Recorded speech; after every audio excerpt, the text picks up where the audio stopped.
Micah Parsons is now a Green Bay Packer. What does this mean for the Minnesota Vikings? We're going to talk about that. We're going to talk about some practice squad, a couple more thoughts on the 53-man roster, and more in-depth stuff from me on the Adam Thielen trade and how it was just a massive home run for reasons you may not have expected. Welcome to the Real Forno Show. Ladies and gentlemen, welcome to the Real Forno Show, hosted by the one and only Tyler Forness. A to Z Sports sought him out to be their Minnesota Vikings reporter and NFL analyst. And he's a proud contributor over at SKOL North's Purple Daily. Tyler is also the captivating host of The Good, The Bad, and The Hungry on the Voices of Wrestling Podcast Network, and a founding member of Vikings First and SKOL. Welcome, ladies and gentlemen, to another episode of the Real Forno Show, sponsored by our friends at Underdog Fantasy. My name is Tyler Forness. With me, as always, is producer Dave. Thank you for joining us at a little bit of a later time. Those of you who have been with us for the last 5 years will know this show always used to be at 8:05. So it's kind of a little bit of a throwback, but had to make sure my wife got to the airport safe. And here we are. It's been a wild day. Let's just put it that way. And the Vikings, well, let's just be real. We're going to start off here. The path to winning the NFC North just got harder.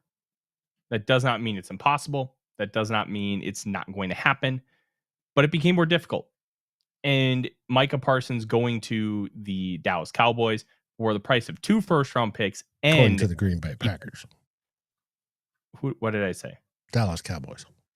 I inversed it. Going to the Green Bay Packers for 2 first-round picks and defensive tackle Kenny Clark, which good riddance, Kenny Clark. That dude has just destroyed us for 10 years. Now we don't have to deal with him. He was regressing anyways, but that's not the point. Now we don't have to deal with him. And the Packers really don't have an answer up front other than, Micah Parsons. Rashawn Gary's okay. Lucas Van Ness is bad. Carl Brooks is an interesting, situational pass rusher, but he's only 285 pounds. Not exactly the kind of guy that is going to just wreak havoc in the middle. So I'm really intrigued to see what this defense looks like with Micah Parsons, but let's just get it out of the way here.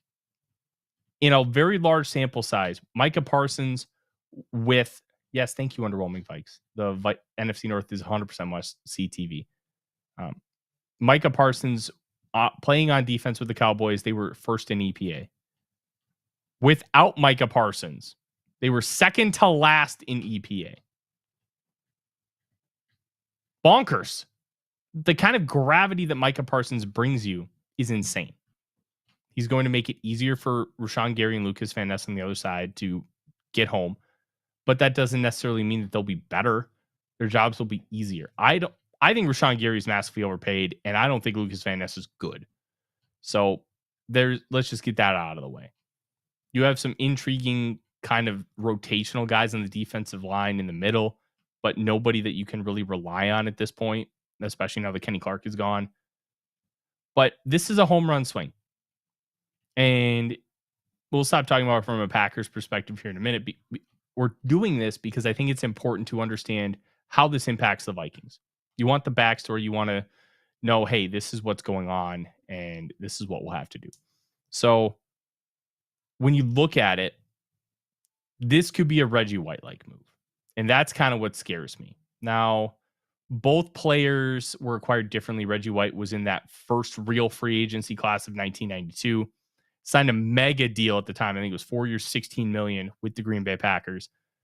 And him, along with the ascendancy of Brett Favre, essentially launched the team into a 30-plus year run of sustained success. Just bonkers success. They've made 3 Super Bowls. They won 2, which for their level of success, you would have thought they would have had more Super Bowls, but alas. And taking a look at kind of why I'm making that comparison, I don't think Micah Parsons is the best defensive player of all time. I think Reggie White is. He's better than LT. He's better than Derek Thomas, who I would argue it was just as good as LT without the fanfare. And there are other players you could have in that conversation, but I think it's Reggie White. Reggie White is just a bonkers good football player on just about any level you can think of. I think Reggie White's just phenomenal. So when I take a look at it from that perspective, the reason why I make that comparison is twofold. One, acquiring Parsons could launch the Packers into their next level of next stratosphere, their next era of football.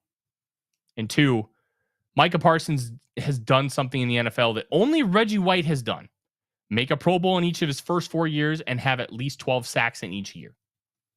Now, Reggie White had significantly more sacks than Parsons, something about 20, which speaks to two things. One, the greatness of Reggie White, but two, also the main differences between that era and this era, especially because, and I'm getting to that, Dalton, especially because defensive backs could maul you at the beginning of the route, at the top of the route, at the catch point. You could also destroy quarterbacks. You could throw them to the ground. You could hit them in the head. You could spear them.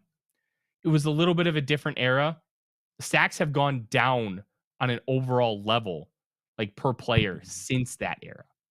So I don't think looking directly at the sack totals is a one-to-one kind of comparison, but I do think the aura that they bring on the football field and the gravity that they draw are a lot closer than I think people will want to give it credit for.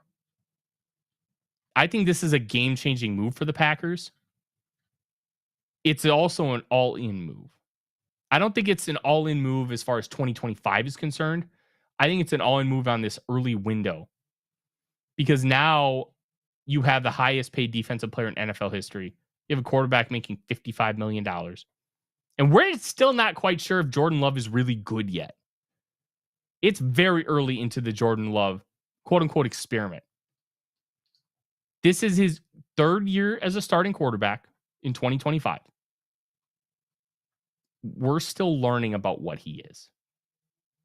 Will he be able to take that next step? That's what the Packers are betting on. They're betting on it's happening. If they're right, Dave, this could be an incredible home run. You have a guy who has talent-wise top 5 quarterback potential in Jordan Love. And you have a top 2 defensive player in Micah Parsons. That alone can take you to another level. Think about Chris Jones and Patrick Mahomes.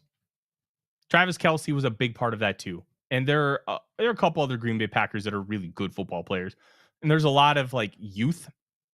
So there's still intrigue at a lot of spots. Wide receiver still needs to be fleshed out. They have a great running back in Josh Jacobs. But the reality is it's going to be based on Jordan Love and Micah Parsons now. Can those two be good enough to launch this team into the stratosphere? I'm not that high on the Packers compared to a lot of people because I am not bullish on a lot of the guys that people are bullish on. I'm not bullish on that receiving core. I'm not super bullish on Jordan Love. I'm not super bullish on the offensive line. I think Zach Tom got overpaid. I think he's good, not great. And I struggle to give that kind of player $23 million, which is what the Packers did. Like, just for context, that's $3 million less than Christian Darrisaw. I think Christian Darrisaw is much better than Zach Tom. And that's kind of what we're talking about here. Cause and Effect says, still feel like put LT slightly over Reggie. That's fair. If you want to put LT over Reggie, I'm not going to argue with that. I think Reggie is the best defense player ever. And even if you don't agree, I think we can come to a consensus that he's in the conversation without a doubt. It's the way this Packers team is set up is very weird. They're like cornerback 4 was a wide receiver last year. Dave, they're trying to Robert Tate it. So it's really interesting from that perspective. And I think it was important to have that conversation to give background about what we're going to talk about next. How does this impact the Vikings? Because I think this impacts the Vikings less than it does the Lions, less than it does the Bears. Because the Vikings have a complete offensive line, and 2, they arguably have the second best offensive tackle duo in football. The only one I think is better is the Philadelphia Eagles. Lane Johnson and Jordan Mailata. Lane Johnson, for my money, is the best offensive lineman in football. Jordan Mailata, the top 5 left tackle. Whereas the inverse, Christian Darrisaw is the top 5 left tackle, and Brian O'Neill is massively underrated. I would say he's about a top 5 right tackle, but he's not the best right tackle in football. He's not the best offensive lineman in football. That's what Lane Johnson is. Now you can look at the Lions and say, hey, they got Penei Sewell, who I got to remember, he's either an average pass blocker or an average run blocker and just dominant in the other one. You might have to look that up for me, Dave, because my brain is a little flipped on that one. He's incredible at one, average at the other. And Taylor Decker's getting older. He's good. It's not great. I think he's lesser than Brian O'Neill, but I think Sewell is better than Darrisaw. What separates the Lions from the Vikings, that interior kind of stinks. They're going to have a lot to prove. Frank Ragnow was arguably the most important player in the National Football League to a single team outside of the quarterback position. What Ragnow was able to do for that offense was incredible. He was able to set all the protections. He was able to make adjustments, and he was the best center in football, not named Creed Humphrey. You could argue he was better than Creed Humphrey. Not having him is going to be a massive, massive blow, especially because their projected starting center was a guard last year at Georgia. And I don't believe he's ever played center with any kind of consistency. So the Vikings are way more equipped to handle dealing with him. Remember when Khalil Mack was traded, the Vikings still had struggles at tackle. Riley Reiff, Mike Remmers were your tackles, and they got bullied by him. But they also had Akeem Hicks. And I think that's where the parallels kind of stop, because Akeem Hicks counterbalanced Khalil Mack so much that they couldn't just focus on Mack. They had to focus on Hicks too. And you can't double both of them. So what do? You pick your poison. I'm not going to let one of them beat me. If the other one does, I'll live with it. But I'm not letting one of them beat me. I'm going to just sell out and stop one of them. Well, if you do that to Micah Parsons, who's going to beat you on the Packers roster? If you believe in Rashawn Gary, maybe. I'm not super high on him. I think he's overrated. I think he's a solid number 2 pass rusher. And that's about it. Lucas Van Ness hasn't proven anything either. So the Vikings can leave Christian Darrisaw on an island. Him and Micah Parsons are going to go to war for the next 10 years. That's going to be fun to watch from a neutral perspective. Just be prepared. Parsons is going to whip his ass. It's going to happen. It's going to happen a few times. Just prepare for it. It'll suck. But are you aware they played twice before? That sounds right. Was Darrisaw playing in that game? Yes. Okay. First game, Parsons got 2 sacks. Each game? First game. Okay. Second game, Darrisaw stonewalled him for 0. I think that's a perfect encapsulation of what this rivalry is going to be. Parsons is going to have his wins. Darrisaw is going to have his wins. It's going to be a war. And it's going to be a relatively even war when you look at it across a large data set. But what's the answer when people say Parsons has been figured out? How do you mean?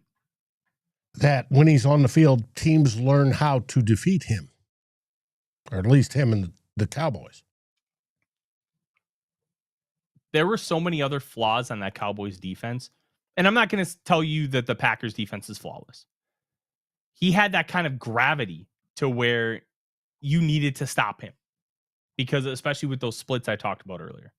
However, this is where other players in the defense need to step up. And why the Vikings approach of having a really balanced pass rush, Van Ginkel, Grenard, and Turner, the idea of that is better than just having one absolute stud and other guys. Because if those other guys don't step up, just double the stud the whole game and you'll be able to run a competent offense. I think it's going to be the same with Green Bay. How is everybody else going to respond when Micah gets stonewalled? Because it'll happen. Happens to every star. You sell out to stop the star, the other guys have to step up. How will that happen? When will that happen? And will those other guys make that big leap? Will Rashawn Gary get 15 sacks because Micah Parsons is giving him the easiest one-on-ones he's ever seen in the NFL? Will the defense be good enough to take advantage of some of the things that Parsons is giving them? These are all great questions. They're ones that right now don't have answers, and we're going to find out in time. It's all about how everything meshes together and adapts. But the gravity that Parsons brings immediately makes that Packers defense better. Jeff Hafley is a brilliant mind. He is a great defensive coordinator and schemer. And one of the interesting things that he started utilizing last year was a lot of those Flores-y blitzes. Remember, Parsons was a middle linebacker. He's going to drop into coverage. And he's good at dropping into coverage. This isn't just something that, he's going to do because he has to. It's going to be something he does because he wants to. And I'm very intrigued to see how he uses them, how often he drops. Is it going to be like a Van Ginkel where he's dropping hundreds of times a year? Or is it going to be like a Grenard where it's like, 40 to 50 times because he's that good of a pass rusher? But we have to kind of keep defenses honest and say, hey, we're going to be willing to drop Grenard. So you can't just be like, oh, they're only going to drop from this side. So we have to kind of shift our offense to block this side. Well, then that's how you end up sneaking by and getting the quarterback. So the Vikings are way more well-equipped than the Bears, especially with their left tackle issues, and the Lions with their interior offensive line issues, to be able to combat that. Will they be successful? Who knows? That's why we play the games. We think we know. We can project. We can do all the research we want. Nothing is for certain until the game is done. But I have more confidence in the Vikings being able to handle Micah Parsons versus the Bears and the Lions. And I don't think that should be a hot take. I think that should be a pretty consensus opinion. Last year, I think the team who would have been best suited would have been the Lions. But they lost Kevin Zeitler. And they lost Frank Ragnow. Taylor Decker is also a year older. I think he's now 33, 34. He's not young anymore. So where does this leave the Vikings? Their games against the Packers just got a little harder. And can they overcome that? Yeah. But they're going to have to show it. And I think you're going to have a few Micah Parsons plays where it's just like, man, we have to deal with this guy for 10 plus years? That sucks. It's going to be a thing. And I think we need to prepare ourselves for it. But our team is good enough to handle it. Till week 12. Yeah. And that's going to give Parsons and the Packers enough time to kind of figure out how to use him. Because remember, Khalil Mack didn't come in until a few days after we're recording now, back in 2018. So it was like September 1st, I think. And they played the opener on Sunday night. And Mack was a stud. But they lost 21-20 after building up a big lead. So will the the Packers be able to kind of get him acclimated enough to where that defense is comfortable? I think they will. But by week 12, they should be in a groove. They should be able to have everything ready to rock and roll. It's going to be very interesting, though, Dave. I'm very, very interested to see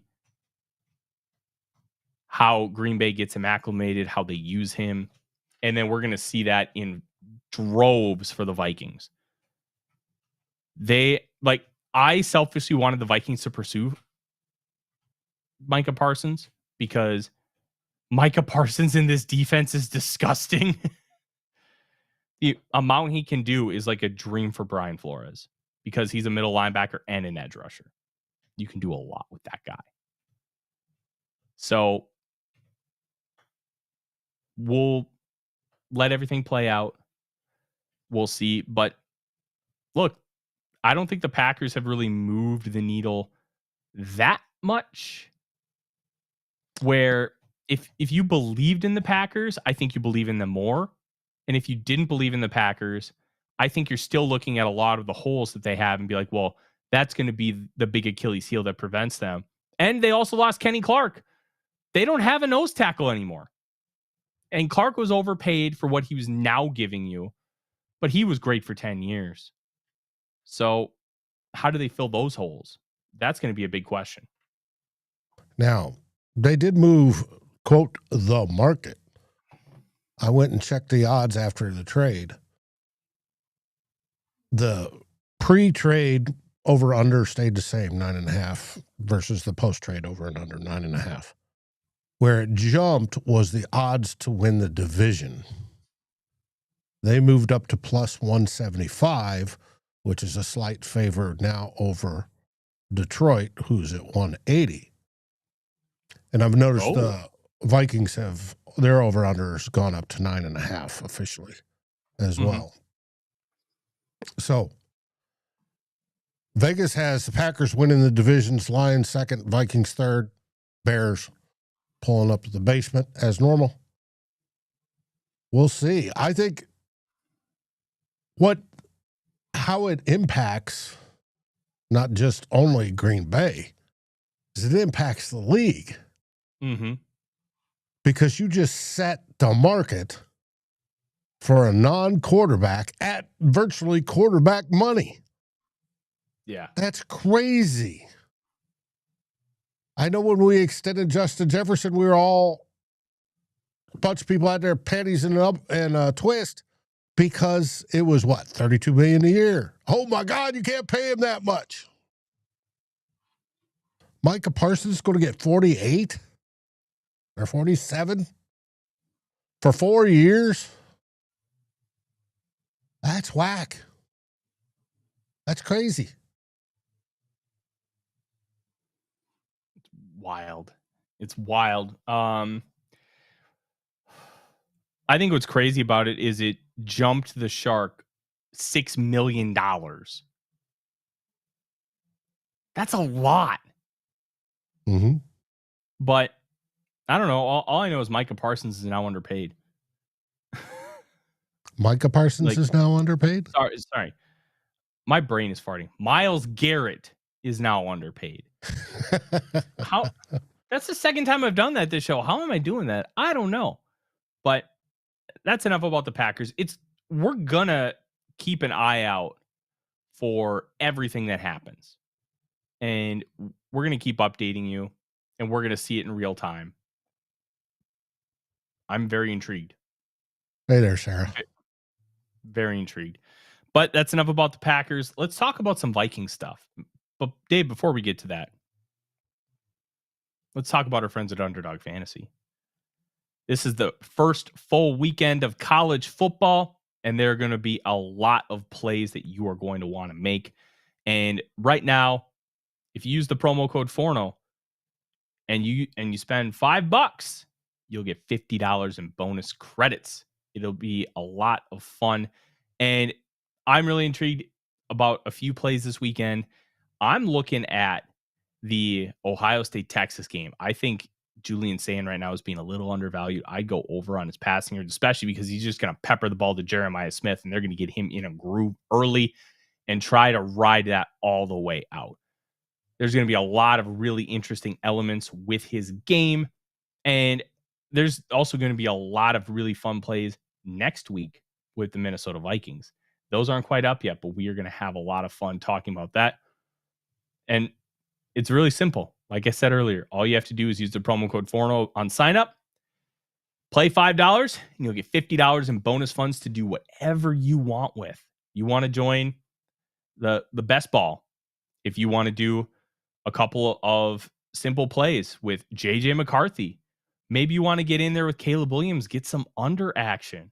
All you got to do is be available into one of those states, and you can have just as much fun with me. Use the promo code Forno, Forno. Very simple. It'll be a lot of fun. Dave? That Adam Thielen trade. I got to give some of my early takes on it.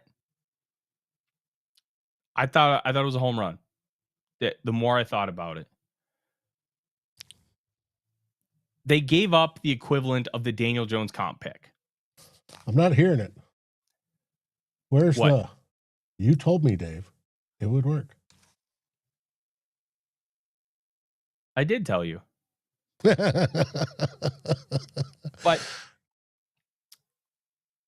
I think what's really interesting about this is they gave Daniel Jones $127,000 and essentially used that value to get Adam Thielen. That I found really interesting. And I also really liked the fact that this wasn't just a win for on the field.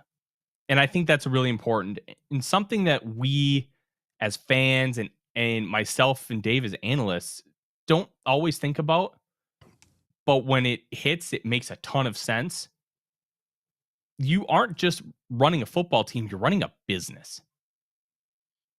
And bringing back Adam Thielen is about as good of PR as the Vikings are going to have this year. You bring back the hometown boy. You bring back the fan favorite. And not only does it energize your fan base, it energizes those who aren't hardcores. We do a show on the Vikings. We talk about them all the time. But when it comes down to it, there are a lot of fans who just tune in on game days. And even when they're tuned in, they're doing something else. They're messing around on their phone. They're doing the New York Times crossword puzzle. They're making lunch. They're not dialed in like we are. I can tell you this, after having multiple conversations with people who aren't like me, who are more casual, there's real excitement about Thielen coming back. People can now feel more comfortable wearing their Thielen jerseys again because he's a member of the team. I was like that for years where I got a ton of jerseys in my closet. And if they're not with the Vikings anymore, I don't like to wear them as much. I don't wear my Stephon Diggs one anymore. Now, I also don't fit in my Stephon Diggs jersey anymore, but that's a different story. I don't wear my Kirk Cousins one. I do wear my Teddy Bridgewater one because Teddy Bridgewater forever. But there's a real thought process to, I don't want to wear this jersey because this guy's not a Viking anymore. I want to wear a current Viking. And Fignuts makes a great point in the chat. Adam Thielen is every Minnesota boy's fantasy brought to life. There's that picture of him on Halloween where he's in a Randy Moss jersey and his buddy's in Carter, or it's vice versa. He's in the Moss.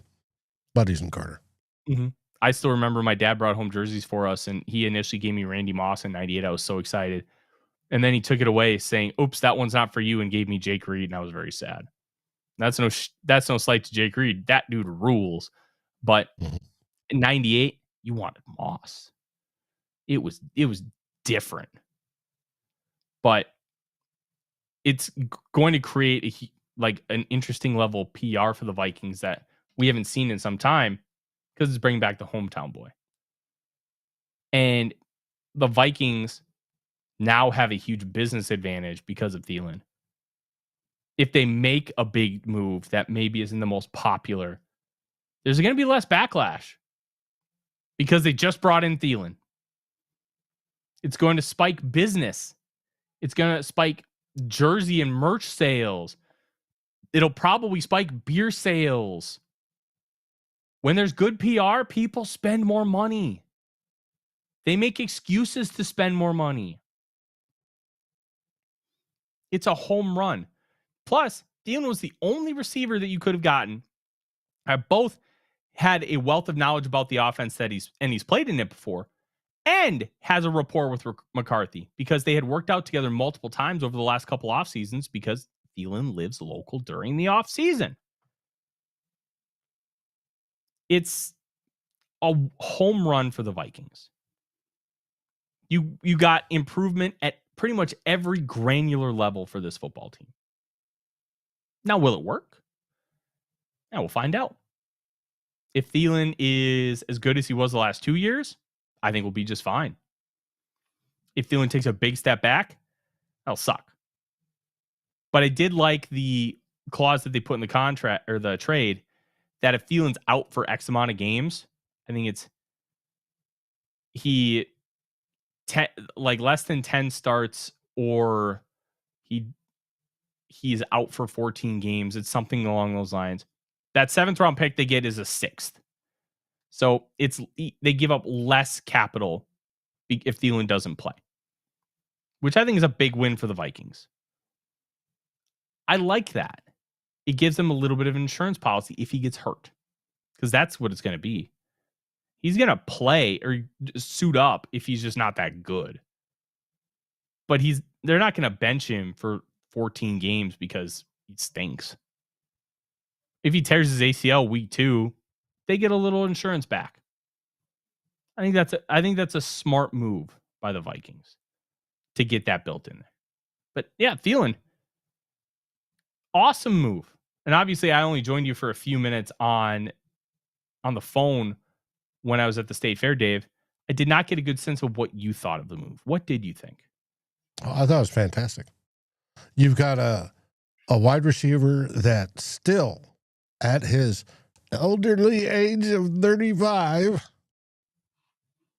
last year in man-on-man coverage, had a 3-yard separation gap. He was second, I think, in the league on that, second or third for separation. He's not going to be double-teamed. JJ is going to get the coverage. So that puts him one-on-one with somebody. He's going to be open. He's got sticky fingers. He can catch the ball, especially in the red zone. He's an exquisite route runner and knows how to achieve separation. He's never been considered a speedster, even though I think he ran like a 4.4. I think it's great, and his body seems to have held up so far. He's had over 1,650 yards the last 2 seasons. Last year, he missed a slew of games because of a hamstring and still had that yardage production. No, I think it's great. I am extremely happy. I was advocating for it for a reason. And not only that, yes, he's going to step in as wide receiver 2 in the first 3 games because Jalen Naylor is still questionable with a hand, basically. So it's going to be him and Justin Jefferson. And he already knows the system. He's already worked with J.J. McCarthy. The chemistry's there. He knows KOC. Everybody loves him. I think it's a perfect fit. There couldn't be a better one. And he wants to be back. There's that whole angle. His attitude has changed. There's none of this, well, you're disrespecting me by not getting me to football type of stuff that the rumblings came out of. Well, he now knows his position and he wants to be back. I think this is going to be a win-win situation for us. Big time. And once Addison gets back, he'll be wide receiver 3 or wide receiver 4 at least. And like you said, they'll be splitting some reps with the other guys to keep the overall wide receiver room fresh for when it comes to December and January and February. Yeah. I think so too. I'm really excited about this overall team. I'm excited about the Vikings. I'm excited about where Thielen's at. It just feels right having him back for a multitude of reasons. And I think Ben Gessling, I think, was the one who reported it. And if I'm wrong, please correct me. I want to attribute it to the right person. But I think he said Andrew Kramer talked to Thielen in 23, and he expressed some regret about how he left. And he told O'Connell, hey, I'm sorry, I was kind of a diva. Like, that's paraphrasing. But I think that's important. I think that's a good thing. It shows a lot of growth. It shows a lot of positive, and now he's back. I'm intrigued to see what the reworked contract's going to look like, though, because that was reported by both Gessling and Seifert. And Doogie. We just haven't heard the numbers yet. Nubelax, you're correct. And there's also the ball's got to go to Hawkinson and a little bit to Oliver and to the running backs. There's going to be a lot of balls thrown around, most likely. On top of running the football. Oh yeah. And I'm not super worried about, like, Thielen doesn't need the ball. He's not going to need it like the other guys on the team. He's going to be there to be an asset. And I think that's going to be a good thing. I think it's going to be something that you can rely on him when you have to, but you don't have to focus on him. Mm-hmm. I think that's a good thing. And Nubelak said JJ McCarthy has literally he could everything that he needs to succeed, and I emphasize that as well. This is all about setting up JJ McCarthy to succeed, giving him all the weapons and the support around him, and adding Thielen does just that. I think it's a great move. Absolutely great move. Great move on pretty much every account, which is great. Couple more things we just talked about. The Harrison Smith stuff is kind of weird, Dave.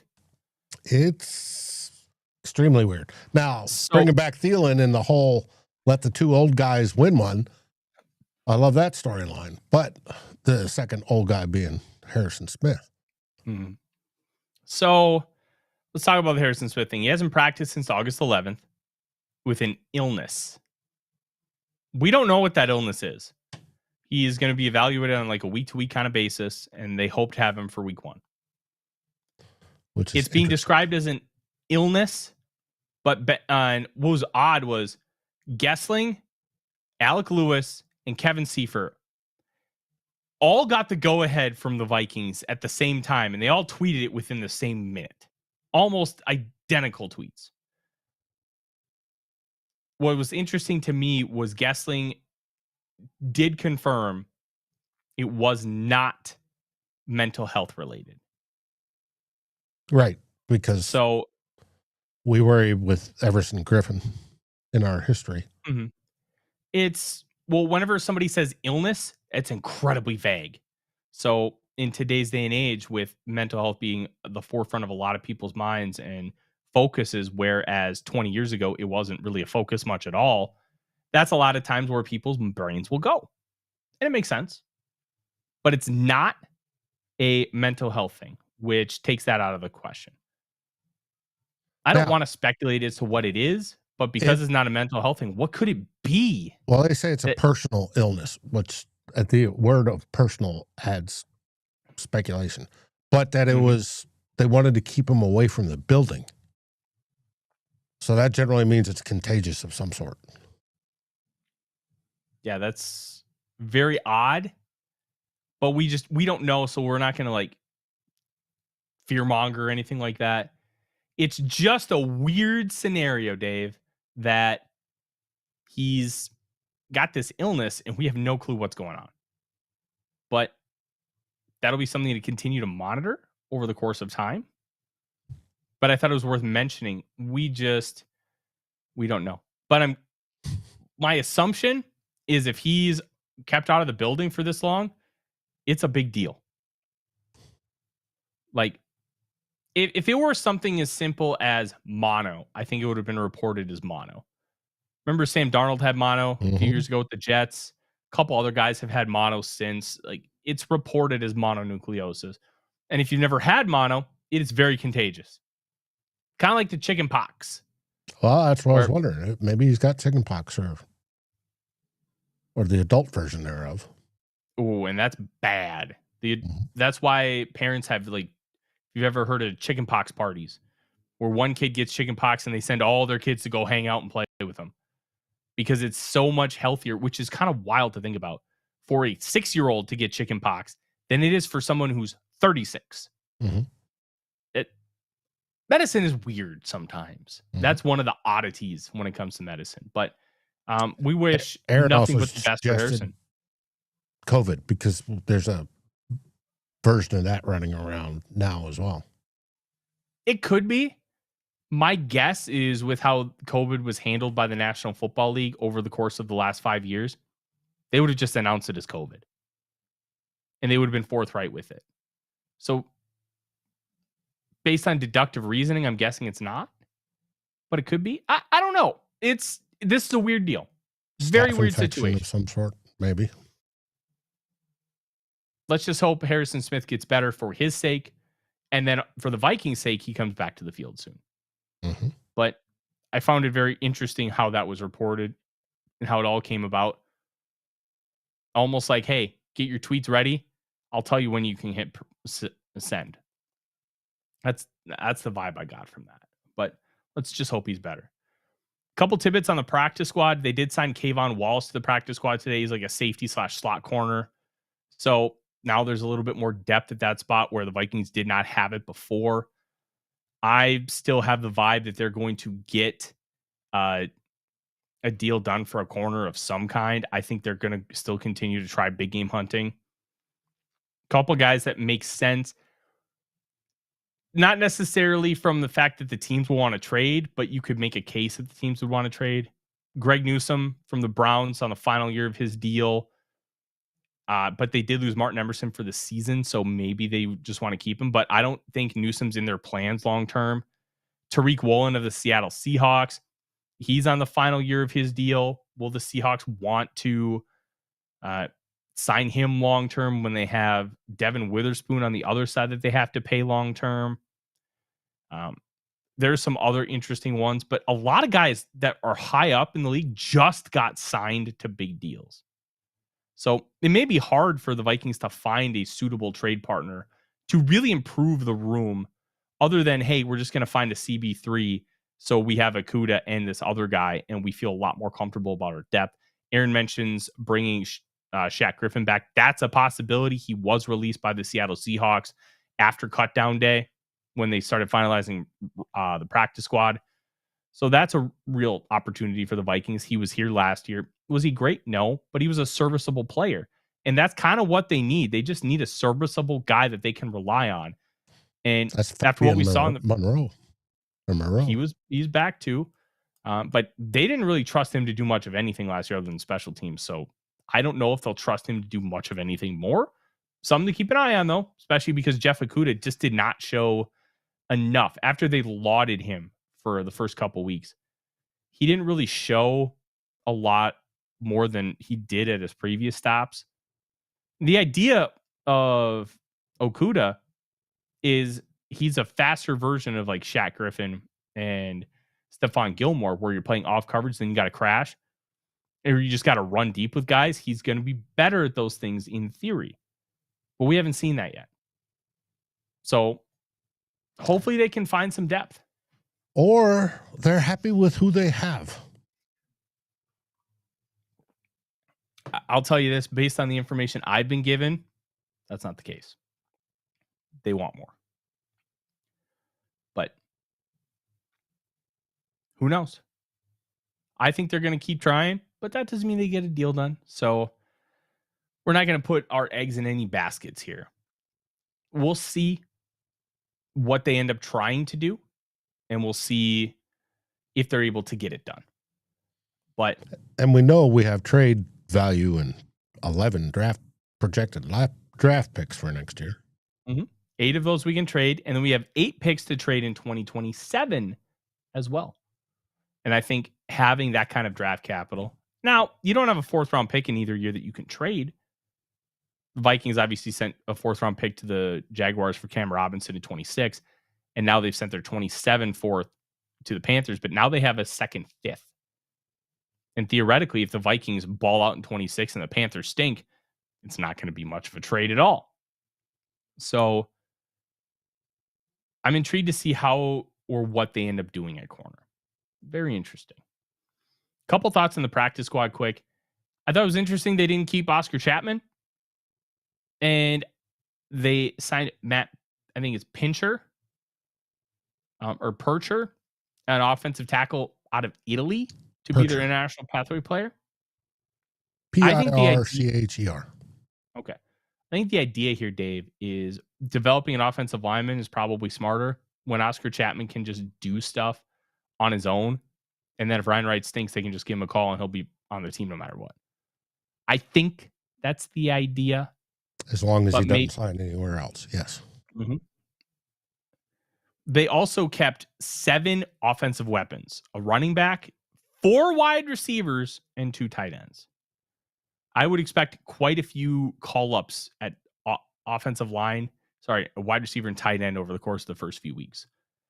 Like Tim Jones is probably going to get called up. Lucky Jackson is probably going to get called up. Nick Vannett, wouldn't be shocked if he was too, especially the first couple weeks, getting Yurosek ready for like game weeks and getting him a little more comfortable. Because Vannett's a guy that has played 10 years in the league. He can be a tight end 3. Mm-hmm. So they did that. They did keep Gabe Murphy and Zamiah Vaughn. Other than that, not a whole lot of surprises. I was overly surprised. They only brought in 2 players from outside the organization. Fabian Moreau, who I believe spent training camp with the Seahawks. And he was with the Vikings the majority of last year on the roster in the practice squad. And then Percher. That's it. Kwesi has usually dedicated 4 to 6 spots from outside the organization hires, per se. That didn't happen this time around. Nor did they claim anybody, which sort of surprised me. I wonder if we're going to hear that they put in claims on people that they just got beat for because they were 20. Well, that could have been. Mm-hmm. I was no problem, Northfield. I was surprised that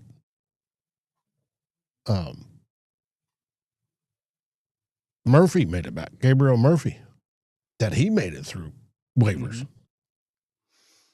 I was too. But I expected him to be sucked up at least by one of the NFC North teams that are desperate for edge rushers. Yeah, I thought that was one desperate enough to trade and pay him for $47 million for 4 years and give away top nose tackle and 2 first-round picks. There were, I believe, about 20 players claimed on waivers. Mm-hmm. One guy I really wanted the Vikings to claim was cornerback Julius Brents from the Indianapolis Colts. 34-inch arms, 6'3", 200 pounds, at 99.9th percentile athlete, runs in the 4.3s, just hasn't stayed healthy. What do the Vikings love to do? Make bets on players they think they can keep healthy. Mm-hmm. But the Dolphins claimed him first. So that was a little bit of a disappointment for me. I thought he could have been great in this defense. Could he have ever been a starter at this point in his career with the Colts are giving up on him? Maybe not. But it's a dart throw I'm willing to take. So I don't think this roster is set yet. We'll continue to update you as we know more. Who is the running back? Xavier Valade, the guy triple that they signed. Score. Yeah, triple word score. They signed him before the final preseason game. I thought it was the Mo Ibrahim spot where, dude, just eat up carries. We just need somebody to eat up carries. And, well, he impressed. He was probably the best running back on the field as far as performance. And they earned him a practice squad spot. Maybe there's something there and he can be a running back 3 in the league. We'll see. Mm-hmm. But Northfield says the Gophers are playing. It's halftime. They're leading 10-3. Who are they playing? Buffalo. University of Buffalo. They have 9 returning starters on defense, and the Gophers are getting stalled out on drives. They're able to move the ball, but they're not able to finish consistently. They already got stopped on 1 4th and short, and I think the offense will start to really take a step forward. Dave, you'll love this. The Gophers have been running the I formation tonight. Really? Yeah. That's what I ran in high school. They've been almost running exclusively. No, I mean, they're running modern, like old school versions in a modern set. Like they're running like inside zone trap counter, but they used to just do it all out of shotgun. With Drake Lindsay, they're running some stuff under center. Very interesting. Very, very interesting. I don't know. People. It's cyclic. Yeah. Some chatter in the chat. The Vikings did have 2 players claimed. Dorian Mousey, the linebacker, was claimed by the Titans. Reddy Stewart, who there was an argument to be made that maybe he should make the roster, claimed by the Cowboys. So we'll see. Hopefully those guys end up having good careers. Best of luck to them. We'll see what the Vikings continue to do with this roster. In the meantime, if you want updates on what the Vikings are doing, I highly recommend you join the Vikings First and SKOL Discord, where anytime I hear stuff, I automatically put it in the Discord channel. And if you're a member, you can link and get all that stuff. Yes. Right now, Dave, we're up to 57 members. That's pretty good when we want to keep that growing. And game days are fun. The live game chat is usually popping. And anytime there's big news, we're always having a discussion. Plus, we can just chat about whatever the hell we want. That's the best part about having a community like this. So I recommend you join. It is in the show notes, whether you are on iTunes or you are on YouTube. So go ahead and click that link and join. And if you're a member of the YouTube channel, you get access to that bonus channel that I mentioned, where I share all the rumblings that I hear. And I was about to share one about Micah Parsons before he got traded, and it was very similar to the deal that was actually made. So you're going to get some good stuff in there. It may not be consistent, but you'll get it when I hear it. And I would also ask that you fill out an iTunes review for us. It would be very appreciative. We only have 20 reviews. We've been doing this for 2.5 years. We'd love it if you could give us a 5-star review and say something nice about us.